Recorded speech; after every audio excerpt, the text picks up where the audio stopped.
La neta con Larry Navarrete. And welcome back to the bottom line with Larry Navarrete, the one and only, the legend. Larry, looking baby blue. Baby blue. What episode is this, Alex? 11. 7-11. Okay, we're on number 11. Alex says, if it's wrong, we'll fix it.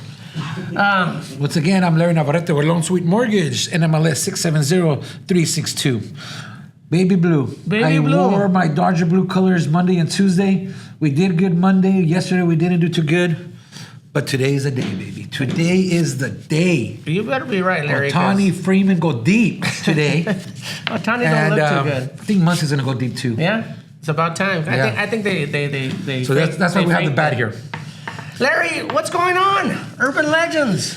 No, nothing. Not much going on. I just wanted to touch bases on when we talked on our Spanish topic about don't compare yourself. Yeah. You don't be comparing yourself to anybody. Compare yourself to yourself.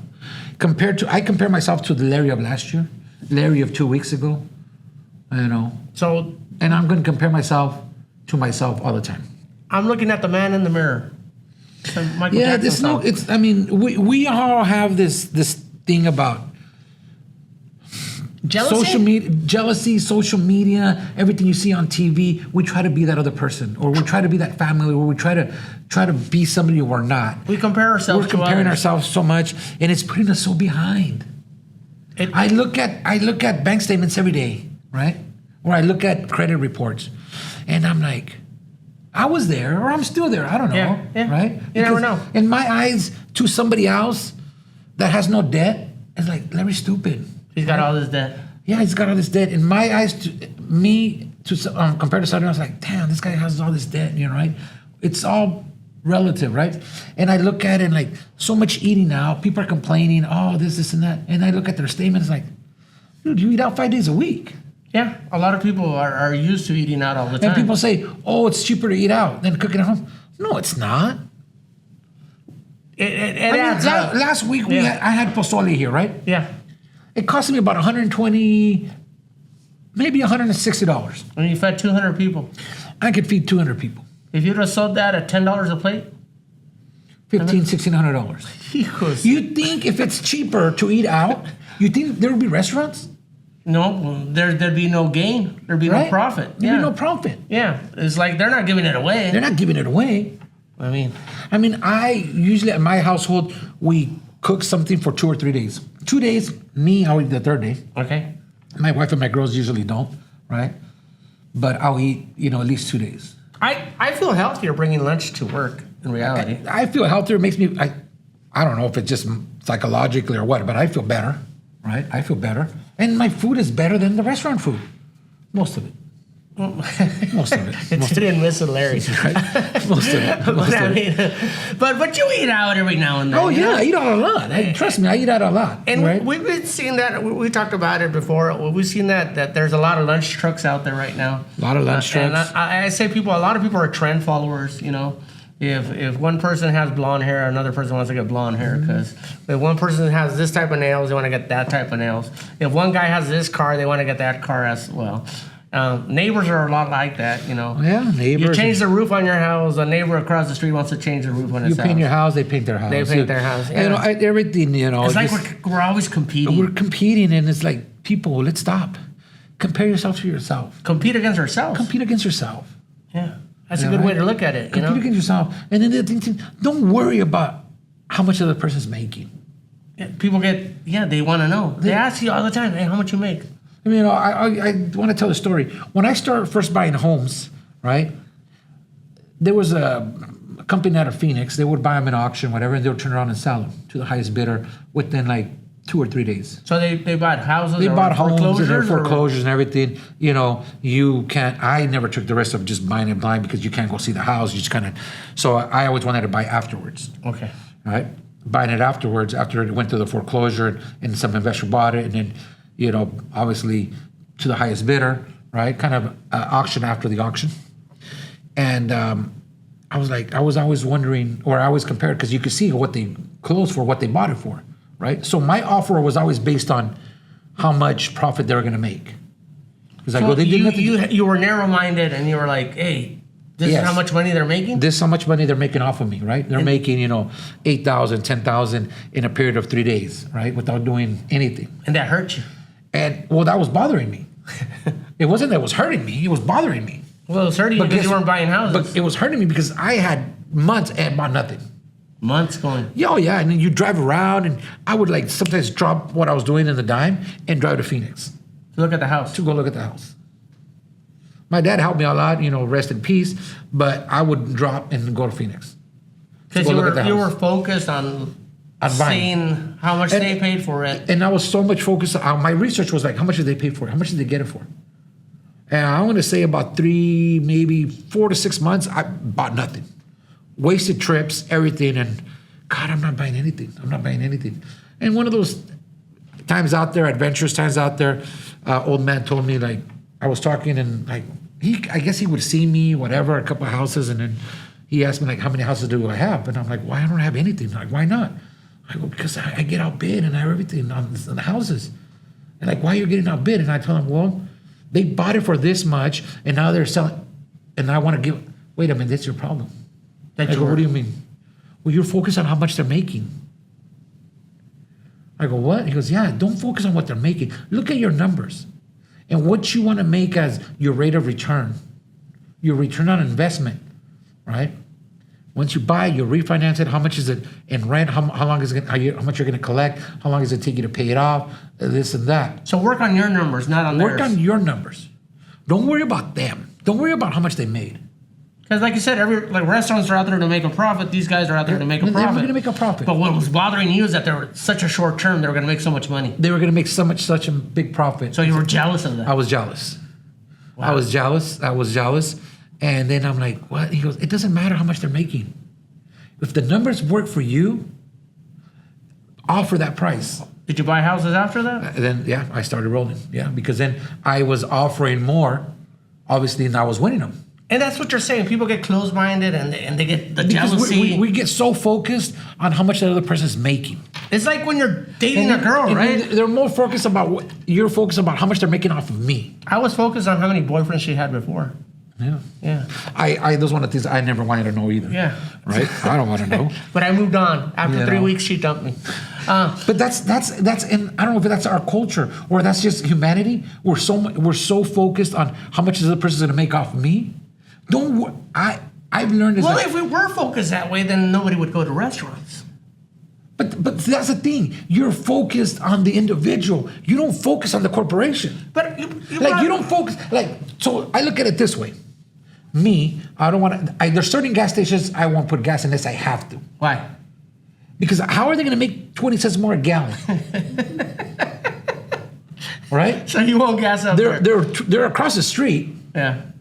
Or a block down the street. Yeah, and you'll drive 3 miles to. No, I'll drive another block. Another block. My car doesn't know the difference. Yeah. You're based on the price of the gasoline because they say it's a better gasoline. Because they say it's a better gasoline. Which you said that you've done the math and the comparison, and there's no such thing. There's no such thing.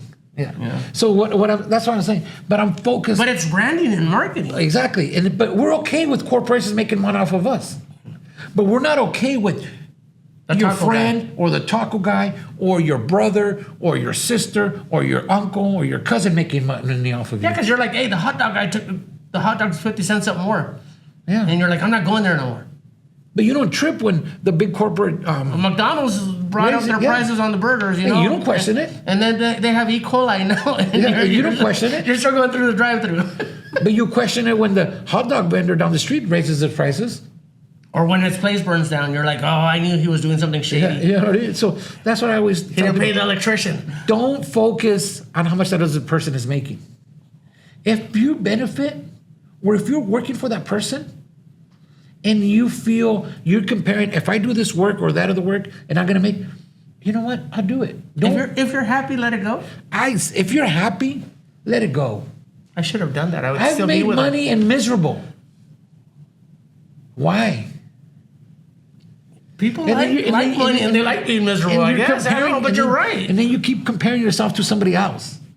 You compare yourself to your brother. You compare yourself to your sister. You compare yourself to your cousin.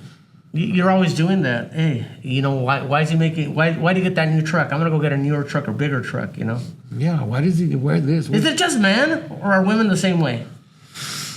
I'm not a woman, obviously, right? But I think women are worse. Oh, they compete more. That certain age, there's a certain age where, and for men too, but I think women are worse. Especially right now with the lashes, with the nails. They're just competing. But that's just trendy, Larry. But even with the BBLs and the mommy makeovers. But that's trendy. The Kardashians said that's not cool no more. But that's what I'm saying. There's more competition. Not competition. Do we pick the wrong role models? Yes. You know what? I agree with you 100% there. I think we picked the wrong role models. Our kids are picking the wrong role models. I mean, the parents should be the role model. I think the parents are. I mean, my dad was always my role model. But the thing is, we're working so much, or we're doing so many things that we forget that we're our kids' role models. So we push it aside. Well, we don't give them time. How many good points brought up today, Larry? I don't know. This has been a deep conversation. We're talking about mortgages. We never talk about mortgages, right? So I guess bottom line is, don't be jealous. Don't worry about your neighbor. Don't worry about your family member. Worry about yourself. And if it benefits you and you're better off by doing that work or not buying that certain thing, then do it or don't do it. Don't worry about how much that other person's making. Focus on yourself. Focus on yourself. Look at who you were. I've learned myself. You know what I mean? A year ago. I had an uncle tell me a few years ago, Larry, you know why you're so successful? And I'm like, why, Uncle? He's all, because you don't worry about it. You just kind of help your mom out and you do whatever. And I'm like, well then, and you don't really care. You don't really, not that you don't care, you don't really trip. You don't really trip on spending those $20 or whatever. You're not tripping on over $20. You're not greedy over the $50. You know what I mean? For whatever reason, for whatever. Whatever you're doing or buying or investing in. Whatever, you're not tripping. And I'm like, do you realize what you're saying? And he's all, what? And I go, if you know that's the key, why don't you do it? Take your own advice. Take your own advice, Uncle. Take your own advice, Uncle. And he goes, no, I can't do that. Yeah. Some people can't, but they like seeing it. We do it all the time. We read books. We see people that are successful. They give us advice, and we still flush it down the toilet. Yeah. So another life lesson from Larry Navarrete. Bottom line is he tells the truth. Larry, where can they come and see you? You got a fundraiser coming up pretty soon. I've got a fundraiser. All the month of November, all the Thursdays. Every Thursday in November, 2052? except Thanksgiving Thursday, in the first two Thursdays in November. My dream and my hope is we're gonna raise $5,000.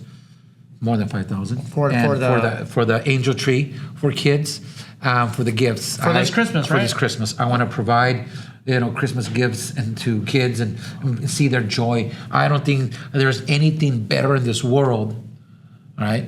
And I can say it from the bottom of my heart.